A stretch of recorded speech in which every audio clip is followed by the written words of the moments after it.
Hello everyone, I Rachna Sharma welcome you all to my YouTube channel Food Tech Geeks where I upload videos, lectures, tutorials related to food science and technology. So this video is going to be a lecture on food fundamentals, and from now onwards I will be uploading lectures on various concepts and disciplines of food science and technology.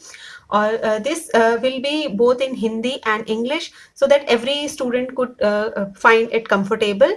So what we will be doing is we will be having various playlists like food fundamentals, food engineering, food microbiology, food packaging and food sensory evaluation. So जितने भी different disciplines है food technology में, हम उन सब की एक different playlist बनाएंगे, and there I will be uploading various lectures of those disciplines, और ये बेसिक से स्टार्ट होंगे और एडवांस लेवल पे हम जाएंगे इसमें, ताकि स्टार्टिंग से जो है हमारा बेस जो है वो फाउंडेशन है वो बन सके.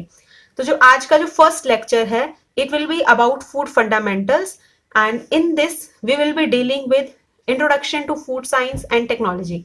सो इस लेक्चर के सीरीज में आज हम बात करेंगे फूड साइंस और फूड टेक्नोलॉजी के इंट्रोडक्शन के बारे में और कुछ बेसिक प्रॉपर्टीज फूड्स के बारे में, कि फूड की जो बेसिक प्रॉपर्टीज हैं वो क्या होते हैं. कुछ ऐसे टर्म्स यूज करेंगे जो बहुत कॉमन है और वो शायद हम बहुत पहले पढ़ चुके हैं, केमिस्ट्री में पढ़ चुके हैं 11th एंड 12th क्लास में, but those terms make the foundation of this course, और वो टर्म्स बार बार यूज होंगी. तो let's be familiar with those terms. So आज की वीडियो हम स्टार्ट करते हैं.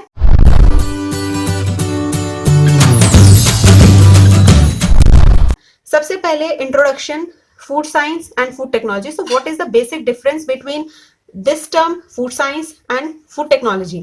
So if I talk about food science, तो food science का मतलब होता है कि वो स्टडी जिसके अंदर हम डिफरेंट केमिकल और डिफरेंट फिजिकल प्रॉपर्टीज के बारे में पढ़ते हैं फूड के. Like food is a chemical composition of various compounds and it has various physicochemical properties. So in food science we deal with those physical and chemical properties of food, and in this we also include various changes through which a food undergoes when we apply different preservative techniques or processing techniques or storage conditions to the food. What does it mean? कि जो food है वो उसमें काफी सारे chemical components होते हैं, उसकी खुद की कुछ फिजिकल प्रॉपर्टीज होती हैं, उसकी कुछ केमिकल प्रॉपर्टीज होती हैं, वो सारी चीजें डील की जाती हैं फूड साइंस के अंडर. और जब हम किसी भी फूड की प्रोसेसिंग करते हैं, उसको कोई भी प्रिजर्वेटिव टेक्निक देते हैं, उसको स्टोर करते हैं, तो उसकी फिजिकल और केमिकल प्रॉपर्टीज में काफी सारे चेंजेस होते हैं, उसके कंपाउंड्स में काफी सारे चेंजेस होते हैं, उसके जो कॉन्स्टिट्यूशन होता है उसमें काफी सारे चेंजेस होते हैं. सो ये जितने भी चेंजेस होते हैं ये सब भी फूड साइंस का एक पार्ट है. तो this is the main basic definition of food science. But if I talk about food technology, so it is a sub branch of food science. ये फूड साइंस की एक सब ब्रांच होती है जिसके अंदर we deal with various techniques and the principles which are involved in the processing and preservation and storage of food. Like जब भी हम अपने जो भी फ्रूट्स एंड वेजिटेबल्स हैं, जब उनको हम हार्वेस्ट करते हैं, उसके बाद हम उसको काफी सारे टेक्निक्स उस पर अप्लाई करते हैं. लाइक उसकी वॉशिंग करते हैं, उसकी ट्रिमिंग करते हैं, उसको हीट प्रिजर्वेशन करते हैं उसकी, या फिर कोल्ड स्टोरेज करते हैं उसकी, या उसकी कुछ प्रोसेसिंग करते हैं, उसकी कुकिंग करते हैं, उसकी स्टोरेज करते हैं. तो हम उस फूड को काफी सारी टेक्निक्स और काफी सारे ट्रीटमेंट्स देते हैं. तो उन ट्रीटमेंट्स की क्या प्रिंसिपल होते हैं, उन टेक्निक्स का बेसिक वर्किंग प्रिंसिपल क्या होता है, वो सारी चीजें फूड टेक्नोलॉजी के अंडर कवर की जाती है. So this is the basic difference between food science and food technology. So I hope the definition of both these are clear to you.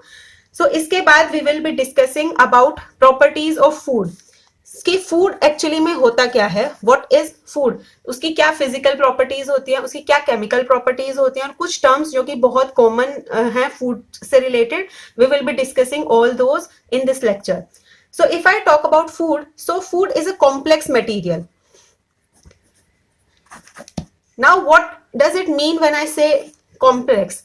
We know that food is a chemical composition of various compounds. उसमें काफी सारे compounds होते हैं, उसमें acids होते हैं, उसमें काफी सारे polyphenols होते हैं, उसमें काफी सारे nutrients होते हैं, water होता है, minerals होते हैं, vitamins होते हैं, and all these impart various properties to food.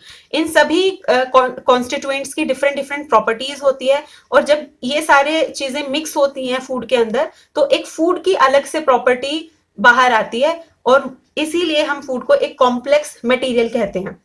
और जो फूड होता है वो काफी सारे फॉर्म्स में अवेलेबल होता है, like it can be either solid और इन सॉल्यूशन और इन अ कोलोइडल सॉल्यूशन फॉर्म और अ जेल और emulsion, so it can very in different different forms.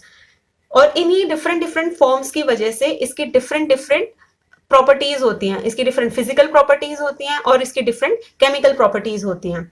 तो अगर हम पहले इसकी फिजिकल फूड की फिजिकल प्रॉपर्टीज के बारे में अगर हम बात करें कि फूड की क्या फिजिकल प्रॉपर्टीज होती हैं,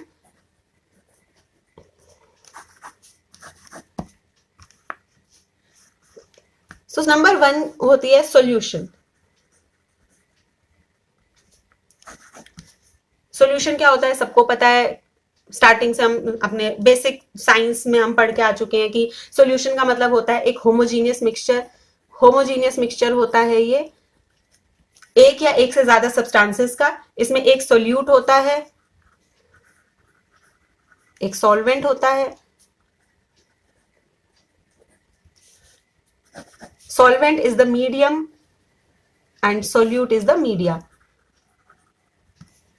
This media is dissolved in this medium, and if they completely dissolve, if the solute completely dissociate in the solvent, then it forms a solution.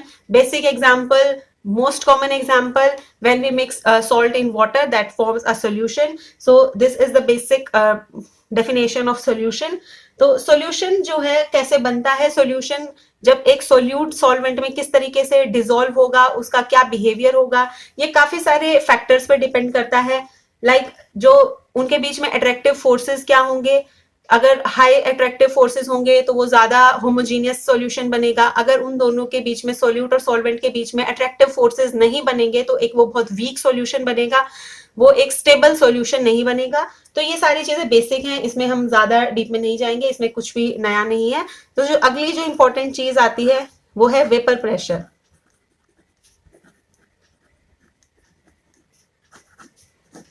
Now what is vapor pressure?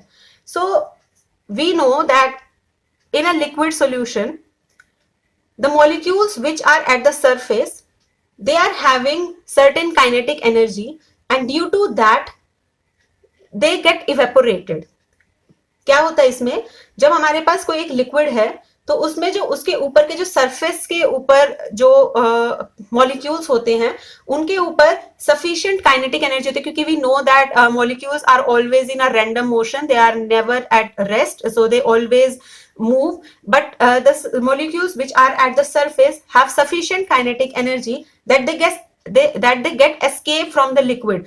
उनके पास इतनी sufficient kinetic energy होती है कि वो अपने surface से escape कर जाते हैं, और उसकी वजह से फिर वो लिक्विड के सरफेस के ऊपर रहते हैं, और फिर जो वो लिक्विड के ऊपर हैं they are in the gas form, वो लिक्विड के से अपने गैस फॉर्म में कन्वर्ट हो जाते हैं, and then they exert certain pressure which is known as vapour pressure. तो इसी चीज को हम कहते हैं वेपर प्रेशर। जब कोई भी लिक्विड सरफेस के ऊपर जो उसके मॉलिक्यूल्स होते हैं they are having certain kinetic energy due to its random motion, they gets converted into its vapour form and then they exert certain amount of pressure which is known as vapour pressure. So this is the basic definition of vapour pressure. और इसमें क्या होता है कि इस चीज को हम काफी ज्यादा यूज करते हैं। लाइक अगर आपके पास प्योर वाटर है और एक आपके पास ग्लास है, and in that glass of water you have added certain amount of salt, तो किसका vapor pressure ज्यादा होगा? Obviously the vapor pressure of the pure water will be more as compared to the vapor pressure of the water in which a certain amount of salt has been added. Why it is so? If I take example of pure water, so if I talk about the surface, so here only the water molecules will be present, but if I talk, this is the example of pure water.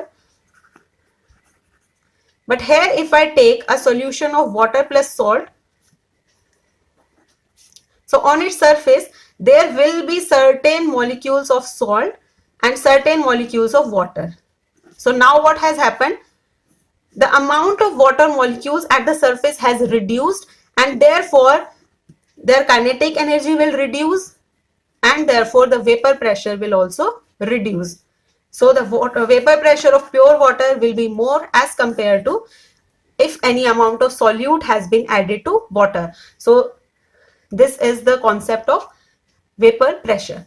Now the third point is boiling point.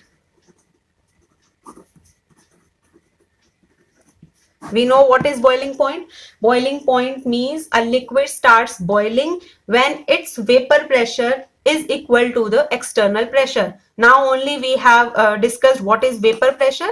तो जब किसी भी liquid का vapour pressure external pressure के equal हो जाता है then it starts boiling. और इसी यही एक रीजन है व्हेन वी से कि जो अगर हम हिली एरियाज पे चले जाते हैं तो जो कुकिंग है वो जल्दी हो जाती है क्योंकि we know that atmospheric pressure at high altitude is less than the plain areas. तो वहां पे एटमॉस्फेरिक प्रेशर कम हो जाता है तो इसकी वजह से वहां पे जो बॉइलिंग है वो जल्दी होती है, वहां पे कुकिंग फास्ट होती है as compare to the plain areas.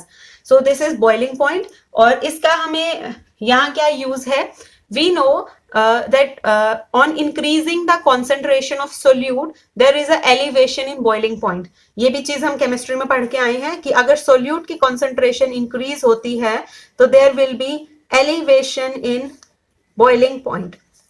अगर सोल्यूट की अमाउंट बढ़ती है तो बॉइलिंग पॉइंट जो है वो एलिवेट करता है. और यही चीजें जो है वो हम अपने फूड इंडस्ट्री में यूज करते हैं कि जितना कभी भी अगर हम कोई भी जैम बना रहे हैं, जेली बना रहे हैं या कोई भी चीज अगर हम प्रिपेयर कर रहे हैं उसमें हम जितनी सोल्यूट की अमाउंट डालेंगे as compare to pure water उसका जो बॉइलिंग पॉइंट है वो उतना ही इंक्रीज होएगा. और ये सारी चीजें फूड इंजीनियरिंग में जब हम कोई भी किसी भी प्रोसेस का टाइम टेम्परेचर कॉम्बिनेशन और कोई भी जो हीट ट्रांसफर के जितने भी सिस्टम्स होते हैं जब उनको डेवलप करते हैं so this concept is always taken into consideration. उसके बाद next property is freezing point.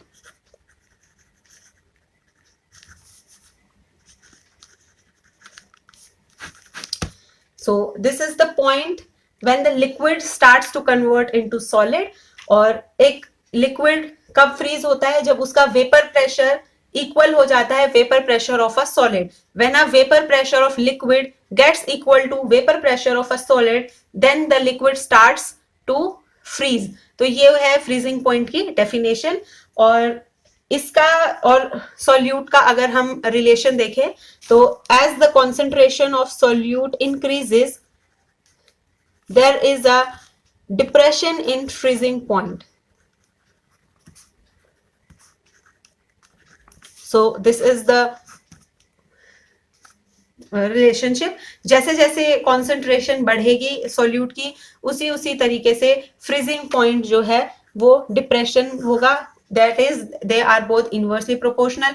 जैसे जैसे कॉन्सेंट्रेशन बढ़ेगी सॉल्यूट की उसी तरीके से फ्रीजिंग पॉइंट जो है वो कम होता जाएगा, उतना ही कम पे वो होगा. और ये चीज हम कहाँ यूज कर सकते हैं, this thing can be use to find the dilution of milk. अगर मिल्क की वाटर के साथ एडल्ट्रेशन की गई है, मिल्क को डाइल्यूट किया गया है वाटर के साथ, so that thing can be checked by measuring the freezing point of the milk. How? So we know that the freezing point of milk is 0.53 degree Celsius. तो जब हम मिल्क को डाइल्यूट करते हैं तो उसकी जो सॉल्यूट कॉन्सेंट्रेशन है वो डिक्रीज हो रही है. अभी हमने पढ़ा कि अगर सॉल्यूट कॉन्सेंट्रेशन इंक्रीज होती है तो फ्रीजिंग पॉइंट कम होता है, लेकिन अगर सॉल्यूट कॉन्सेंट्रेशन कम होगी तो उसका फ्रीजिंग पॉइंट जो है वो इंक्रीज होगा.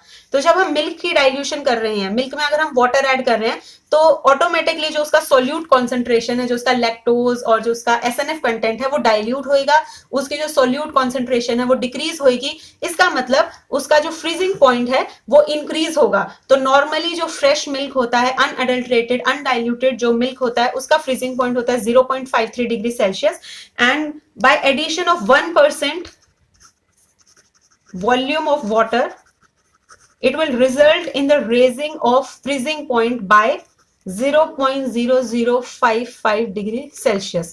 तो अगर हम 1% वॉल्यूम वाटर का ऐड करते हैं तो इतने परसेंट के साथ हमारा फ्रीजिंग पॉइंट इंक्रीज होता है. तो इसी के बेसिस पे by determining the freezing point of the milk we can find out whether the milk has been adulterated with water और not. So this is how this thing is being applied in food technology. उसके बाद जो next है that is osmotic pressure. Now what is osmotic pressure? So we know there is this semi permeable membrane. अगर हम कोई भी बीच में एक सेमी परमिएबल मेम्ब्रेन लेते हैं, यहाँ पे एक सॉल्यूशन है, सॉल्यूशन 1 एंड सॉल्यूशन 2. हम ये मान लेते हैं यहाँ पे वाटर की अमाउंट ज्यादा है और सॉल्यूट जो भी है, let's say for example sugar की अमाउंट कम है. यहाँ पे वाटर की अमाउंट कम है और शुगर की अमाउंट ज्यादा है. So now what will be happening here, यहाँ पे कॉन्सेंट्रेशन ग्रेडियंट है, concentration gradient. It means there is a difference in the concentration of solute. दोनों जगह पे सॉल्यूट की कॉन्सेंट्रेशन में डिफरेंस है, इसलिए यहाँ पे कॉन्सेंट्रेशन ग्रेडियंट है और इसकी वजह से यहाँ पे जो सॉल्वेंट है उसकी मूवमेंट होगी जब तक कि दोनों साइड इक्विलिब्रियम मेंटेन नहीं हो जाता. यहाँ पे वाटर की अमाउंट ज्यादा है, यहाँ पे वाटर की अमाउंट कम है, तो water will move from this side to this side जब तक कि दोनों की जो कॉन्सेंट्रेशन है, concentration 1 is equals to concentration 2, जब तक कि दोनों की कॉन्सेंट्रेशन सेम नहीं हो जाती तब तक इस साइड से इस साइड पे वाटर जाएगा. सो ये है ऑस्मोटिक प्रेशर का प्रिंसिपल और ये इसकी थ्योरी. और ये जो प्रॉपर्टी है ये बहुत ज्यादा एप्लीकेबल है जितने भी हमारे फूड के प्रोडक्ट्स जो भी हम मोस्टली बनाते हैं. फॉर एग्जांपल जो पिकलिंग का एग्जांपल ले लो, जो भी हम पिकल्स बनाते हैं उसमें ये जो है ये बहुत प्रोमिनेंट रोल प्ले करता है. जितने भी हम जो भी शुगर सिरप में अगर हम अपने फ्रूट्स को जब कुक करते हैं, जब भी हम कैनिंग का प्रोसेस करते हैं, इसको भी हम डिस्कस करेंगे अपने प्रिजर्वेटिव टेक्निक्स के बारे में हम जब पढ़ेंगे तो हम वहां पे इसको करेंगे डिस्कस. तो जब हम कैनिंग करते हैं तो उसमें हमारे जितने भी फ्रूट्स होते हैं उनको हम शुगर सिरप के अंदर डिप करके रखते हैं, तो उसमें वहां पे भी ये जो ऑस्मोटिक प्रेशर है ये इसका काफी ज्यादा रोल होता है वहां पे. और जितने भी प्रिजर्वेटिव टेक्निक्स है मोस्टली वहां पे भी इस ऑस्मोटिक प्रेशर का काफी ज्यादा रोल होता है. तो ये एक बहुत इंपॉर्टेंट प्रॉपर्टी है फूड की. तो हमने अभी आज के वीडियो में 5 फिजिकल प्रॉपर्टीज के बारे में डिस्कस किया, इसके बाद कुछ और रहती हैं और ये सब हमने सॉल्यूशन की प्रॉपर्टीज के बारे में बात की है. अब आने वाली जो वीडियो होगी उसमें हम बाकी बची हुई प्रॉपर्टीज और उसके साथ साथ कोलोइडल मिक्सचर्स की प्रॉपर्टीज के बारे में डिस्कस करेंगे. और ये जो टॉपिक है ये बहुत बहुत ज्यादा इंपॉर्टेंट है. तो आज की वीडियो और जो आने वाली वीडियो है उसको आप जरूर से जरूर देखें. और अगर आपको ये वीडियो अच्छी लगी हो तो please like this video and share it with your classmates and friends, and please do not forget to subscribe to the channel क्योंकि हम ऐसे ही काफी ज्यादा important topics के साथ वीडियोस लेके आएंगे और ये आपके जितने भी फूड टेक के कॉम्पिटिटिव एग्जाम्स हैं वहां पे बहुत बहुत ज्यादा यूजफुल रहेगी. और एमएससी के जो एंट्रेंस एग्जाम की तैयारी कर रहे हैं जितने भी स्टूडेंट्स, वो ये टॉपिक को मिस ना करें क्योंकि इस टॉपिक से बहुत सारे क्वेश्चंस आते हैं. बीएचयू में लास्ट ईयर बहुत सारे क्वेश्चंस आए थे, जब मैंने एग्जाम दिया था तो बहुत सारे क्वेश्चंस इसी टॉपिक में से थे. So please go through this video. अगर आपकी कोई भी क्वेरी है तो please right it down in the comment section. और अगर आपको कोई भी फीडबैक है so I would like to hear that, so please give that in the comment section. Till then, stay safe, stay healthy. Thank you, goodbye.